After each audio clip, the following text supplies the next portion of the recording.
Zero waste is a concept that challenges the assumption that waste is inevitable or unavoidable. It promotes the cyclical use of materials in the economy. So, with that said, I will be trying to follow the 5 R's put in place by zero waste expert Bea Johnson. They are to refuse what we do not need, reduce the things we already own,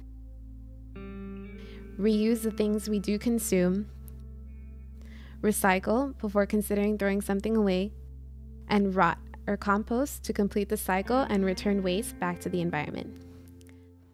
Hey guys, I'm so excited for today. I finally get to do my Whole Foods haul. I made a shopping list on my phone, of course, to eliminate waste of things that I need to buy. Hopefully I will be able to find everything in bulk, or at least with the most minimal packaging as possible. Here I have all the things that I'm going to take with me. I have 2 bags that I will be using. In this bag, I'm holding these pillowcases right now in case I need to buy a loaf of bread or any kind of produce, as well as these 2 potato sack. They're actually sheets, they're not bags, but I thought they would be useful just in case, never know. And then in this bag, I have these beautiful jars that hopefully I will be able to find ingredients to put in here.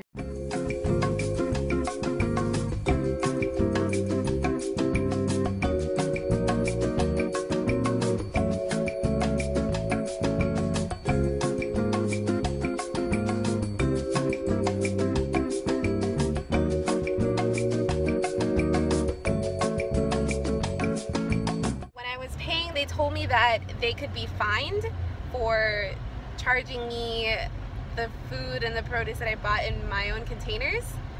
I've never heard that before, and that's really inconvenient for me if I was a regular shopper, a regular zero waste shopper. What do you think about what you throw away? Not really, no. Yes, I do think about the stuff I throw away, not as much as I should or as other people do. But I personally try to stay as resourceful as possible and not throw away stuff that doesn't really need to be thrown away. Do you consider yourself a wasteful person? Not really. Pretty wasteful. Everything that I use, I pretty much, like, something gets thrown away.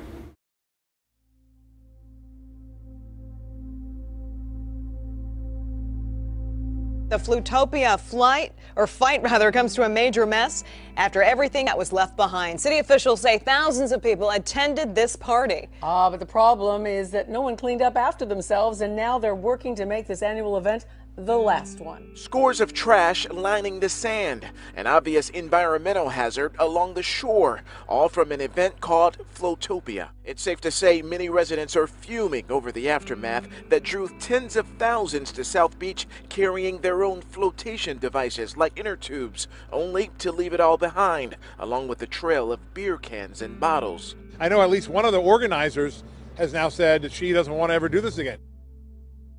In order to have full transparency about my time living without creating trash, even though I am so passionate about minimalizing my consumption, it is slightly impractical for me as a college student.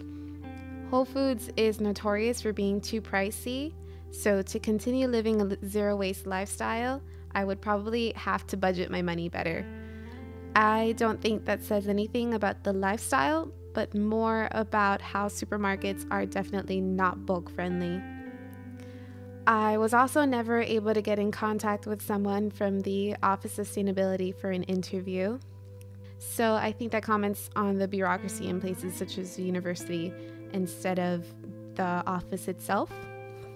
And lastly, the 5th R, rotting or composting my food waste, proved really difficult as a student that lives on campus. I was able to save some of my food waste to use in my boyfriend's mother's garden, but composting is definitely a practice that takes time to learn.